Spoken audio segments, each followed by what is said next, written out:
Sejam bem-vindos, fãs de Fidedigno. Eu sou o Bruno e hoje a gente vai falar um pouquinho sobre o 5º episódio da série WandaVision do Disney+. Vamos lá?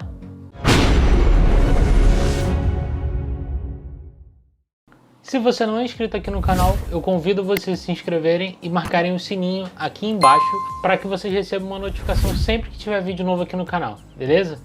E não se esqueça também de deixar seu like aqui no começo do vídeo, porque seu like é extremamente importante pra gente que produz conteúdo aqui pro YouTube. O 5º episódio da série WandaVision é intitulado em um episódio muito especial. Ele foi ao ar no dia 5 de fevereiro de 2021. Vale lembrar que esse vídeo tem spoilers de enredo, porque a gente vai discutir alguns acontecimentos da série, assim como alguns easter eggs, como aconteceu nos outros vídeos. O 5º episódio da temporada explora os acontecimentos após a expulsão da Capitã Monica Rambeau de Westview. E ele também parece ser o primeiro de muitos em que a gente vai ter um recorte entre o que acontece dentro de Westview, assim como do lado de fora, ali naquele perímetro da espada. Desde o começo do episódio já fica bem claro que a espada quer um rosto, quer alguém para culpar por tudo aquilo que aconteceu ao Westview e a seus moradores, pegando todo mundo de surpresa. O episódio move firmemente a série para frente, enquanto pavimenta ali um caminho sólido para o universo cinematográfico Marvel seguir, que ele nunca seguiu antes. Então, daqui para frente é tudo uma surpresa. O 5º episódio de WandaVision é, de fato, um dos melhores episódios da série,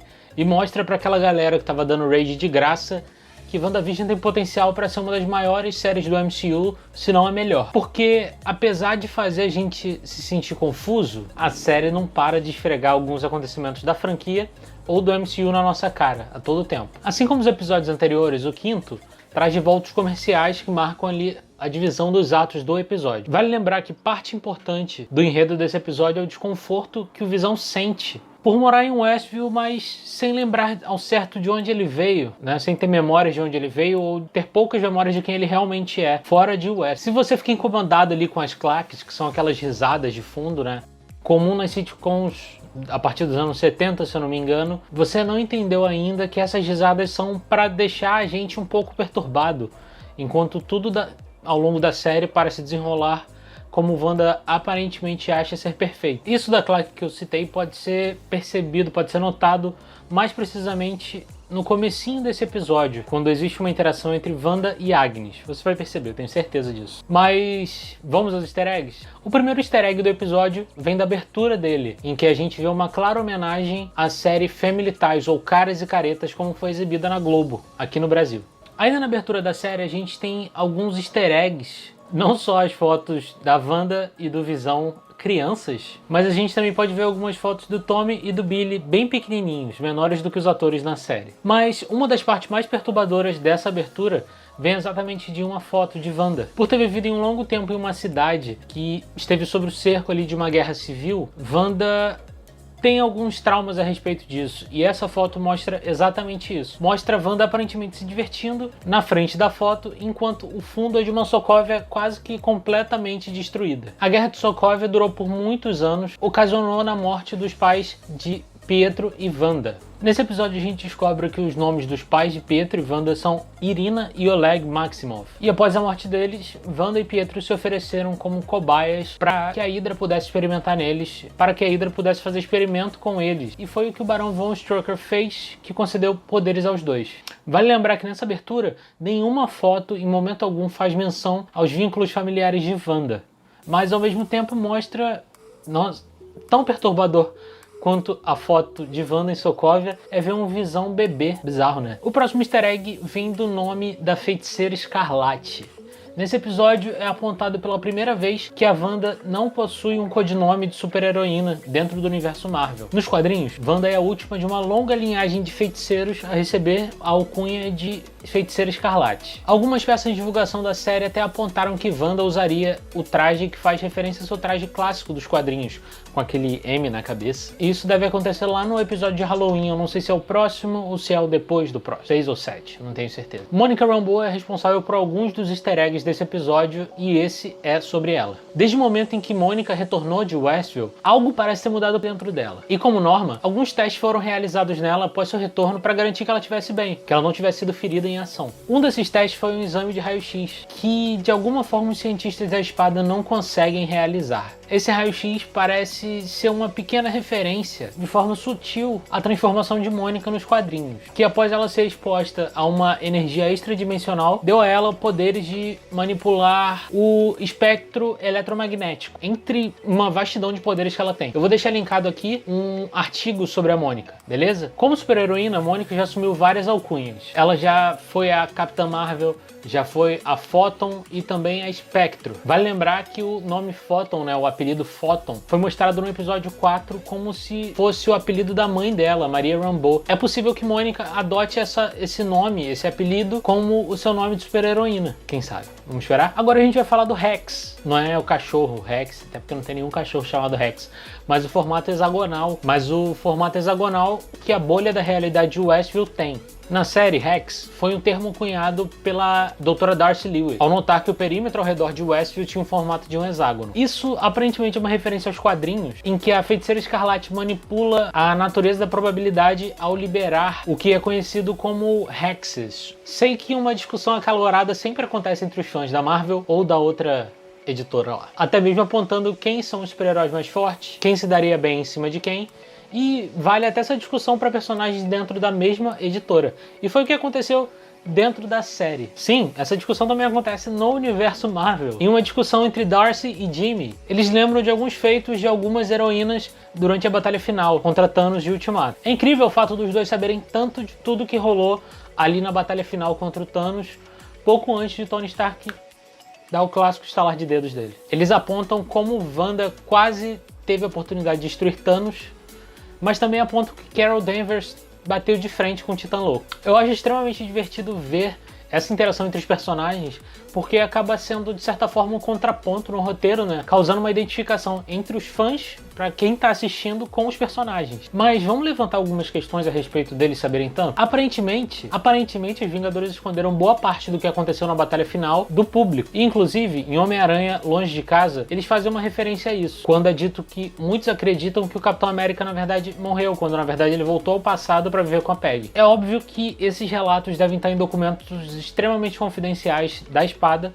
mas dá para entender. Como Darcy e Jimmy estão trabalhando para a Espada atualmente, é compreensível que eles tenham acesso a esse tipo de documento. Uma das cenas mais chocantes do episódio vem de uma cena pós-crédito que havia sido cortada de Vingadores Ultimato. Essa cena mostra a Wanda invadindo uma instalação da Espada e recuperando o corpo do Visão. Recuperando ou roubando o corpo do Visão. Indo contra o único desejo em vida do Sintozoide, que era que ele não fosse trazido de volta, tampouco usado como arma. A cena é mostrada rapidamente, mas nela a gente pode ver que a espada tem vários cabos conectados às partes, né, separadas do corpo do Visão. Enquanto eles provavelmente tentam descobrir os segredos. Mais um easter egg do episódio vem dessa sequência de acontecimentos ali, em que é revelado para Mônica, Darcy e Jimmy o que Wanda fez à instalação da espada, enquanto tentava recuperar o corpo do Visão. Esse episódio também confirma uma teoria que muitos fãs trouxeram à tona e que fazia sentido na época e agora foi confirmado, de que a Espada é a agência responsável por implementar